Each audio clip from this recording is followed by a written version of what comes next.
नमस्कार। Microwave electronics के अंतर्गत ट्रांसमिशन लाइन के चैप्टर में आज हम ट्रांसमिशन लाइन पर voltage standing wave ratio and reflection coefficient तथा इनमें परस्पर संबंध ज्ञात करेंगे। पिछले लेक्चर में हमने ट्रांसमिशन लाइन पर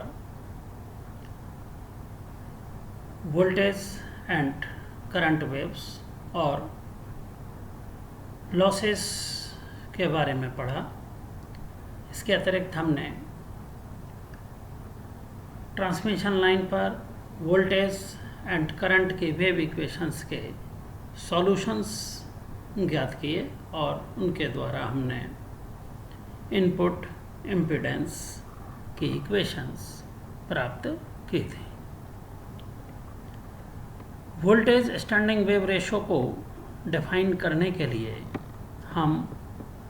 ट्रांसमिशन लाइन पर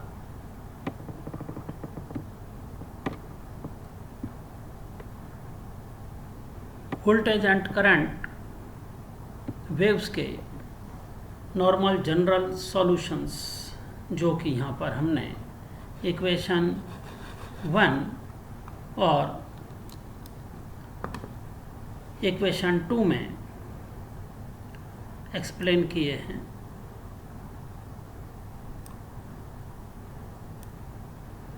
जो कि करंट और वोल्टेज की जो इक्वेशंस हैं, इसके अंदर first term a e⁻ gamma Z ये इंसिडेंट वेव को शो करती हैं और second term b e⁻+ gamma Z ये ट्रांसमिशन लाइन पर लोड से टुवार्ड्स जनरेटर रिफ्लेक्टेड वेव्स को रिप्रेजेंट कर रहे हैं। इनमें a and b constants which are given by equation 3 and 4, and these are respectively the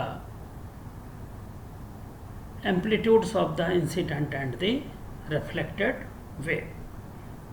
where A is given by IL/2 into ZL plus Z0 and B is given by IL/2 into ZL minus Z0. So here ZL and Z0 are respectively the load impedance and the characteristic impedance of the transmission line, and IL is the load current at the load end. अब यदि हम infinite length के transmission line पर विचार करें तो generator से load तक इन्फिनिटी डिस्टेंस ट्रेवल करने में इंसिडेंट वेव का amplitude due to several losses reasons decrease होते होते शून्य हो जाएगा और हम ये कहेंगे कि इनफाइनाइट लेंथ की ट्रांसमिशन लाइन पर only incident waves exist करेंगी and there will be no reflected wave. The same result may also be obtained if we take the value of the load impedance equal to characteristic impedance, that is when the transmission line is correctly matched, or it is called matched transmission line. Now if ZL equal to Z0, equation 4 shows that the coefficient B, which is the amplitude of the reflected wave, will become 0. So such a transmission line which is terminated in characteristic impedance will behave like an infinitely long transmission line. And in all other cases, when the length of the transmission line is finite or the value of the load impedance ZL is not equal to characteristic impedance of the transmission line, in that case both the incident and the reflected waves exist on the transmission line.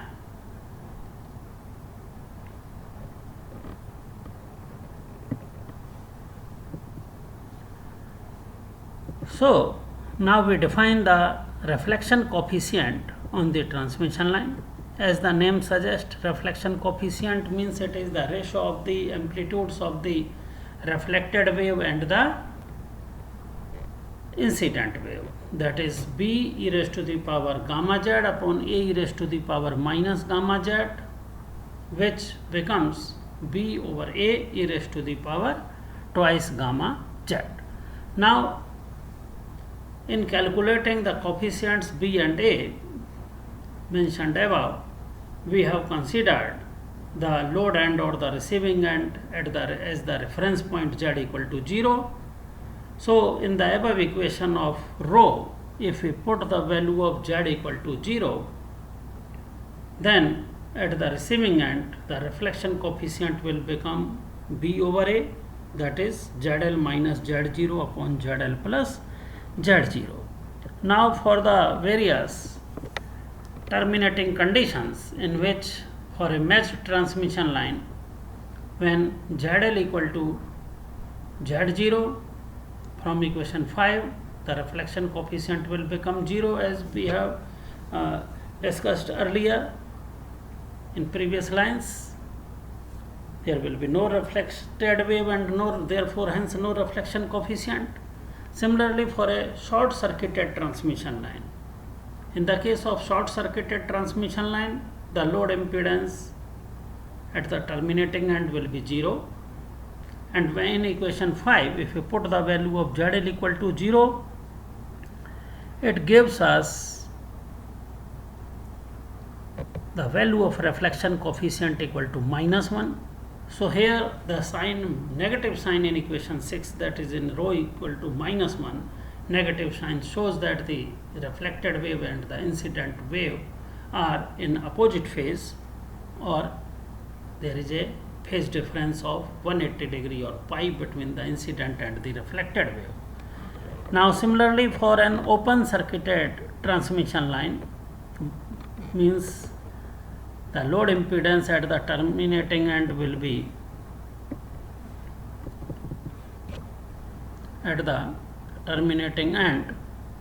it will be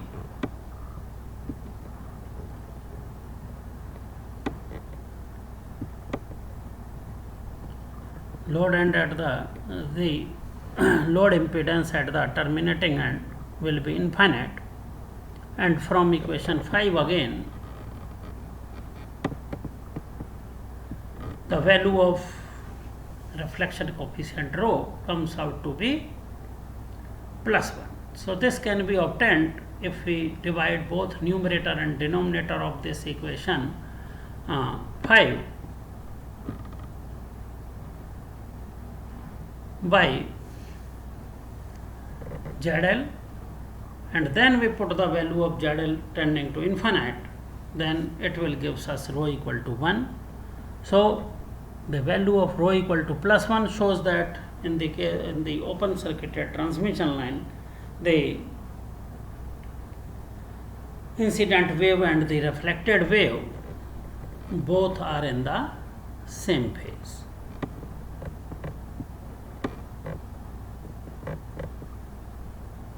Now,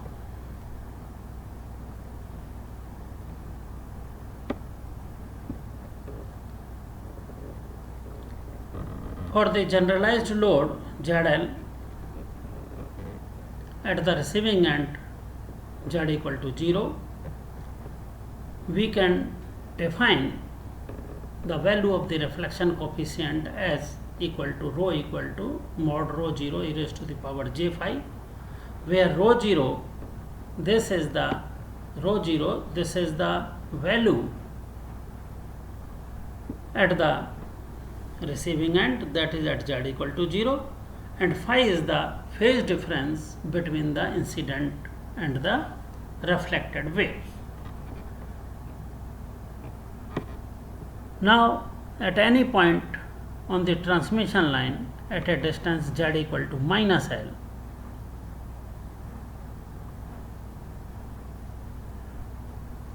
the voltage equation previously shown by equation number 1 if we put the value of z equal to minus L in that equation, it will gives us V equal to A raised to the power gamma L plus B e raised to the power minus gamma L, where gamma is the propagation constant. And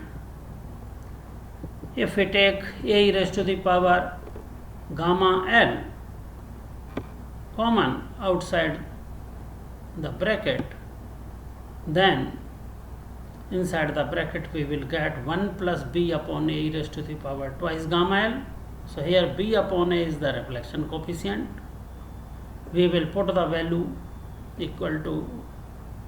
mod rho 0 e raised to the power j phi, and hence this voltage equation will now become A e raised to the power gamma L into 1 plus mod rho 0 e raised to the power j phi into e raised to the power twice minus twice gamma L. Now for a lossless transmission line for which the attenuation coefficient alpha is 0 and hence the value of beta is given by j beta, and if we put this value of gamma equal to j beta in equation number 8, the voltage equation will now become A e raised to the power j beta L into 1 plus mod rho 0 e raised to the power minus j into twice beta L minus phi. Now expanding the exponent term e raised to the power minus j 2 beta L minus phi, we will get A e raised to the power j beta L into 1 plus mod rho 0 cos twice beta L minus phi minus j mod j rho 0 sin twice beta L minus phi. So this will be the coefficient real and imaginary parts, that is real and imaginary parts of e raised to the power minus j twice beta L minus phi, and this will gives us the modulus of voltage term equal to A into square of the real part, which is 1 plus mod rho 0 cos twice beta L minus phi whole square, plus modulus of the imaginary part in the above equation, which is mod rho 0 square into sin square twice beta L minus phi power 1 by 2, and this will gives us A into 1 plus mod rho 0 square plus twice rho 0 cos twice beta L minus phi power 1 by 2. So from this equation now we can obtain the maximum and the minimum values of the voltage on the transmission line.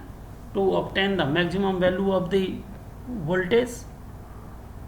we take the value of the term cosine twice beta L minus phi equal to plus 1, which is the maximum value, which will gives us the value of the voltage maximum equal to A into 1 plus mod rho 0 shown by equation number 9, and similarly the value of the voltage minimum, that is V minimum. So the value of V minimum will be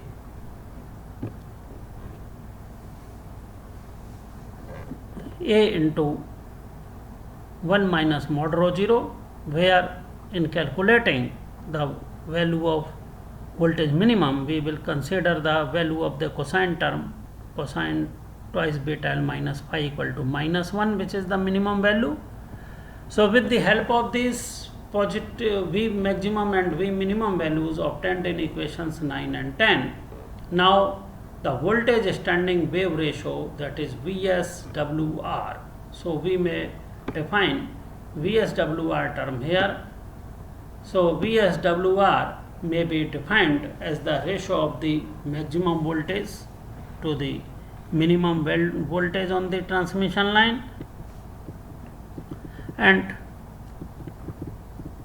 in this way we have defined standing wave ratio as equal to voltage maximum upon voltage minimum.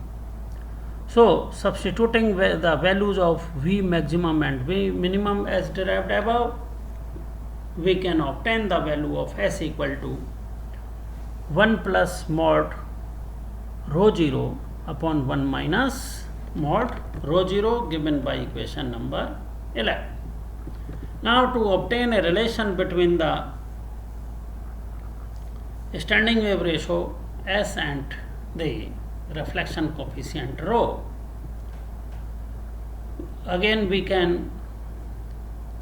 consider the previous values of rho 0 obtained for the three different conditions, that is for meshed condition for ZL equal to Z0, for short circuited transmission line for which ZL equal to 0, and for open circuited transmission line for which the value of ZL equal to infinite. So for all these three cases, the value of the reflection coefficient rho 0 respectively given by rho 0 equal to 0, rho 0 equal to minus 1 and rho 0 equal to plus 1 as already obtained. If we put the values of this rho 0 in this equation number 11, which is the relation between S and rho 0, we can obtain the values of the corresponding values of the voltage standing wave ratio term S for these three different conditions given by S equal to 1, S equal to 0 for short circuited case, S equal to infinite for the open circuited transmission line. So in this way we have derived a relation between S and rho. Actually both these terms S and rho, these are the important parameters in electrical engineering for various parts of electrical and electronic engineering term, and these will be helpful for us also in the next lectures when we measure the value of the unknown load impedance by the Smith chart method. Thank you.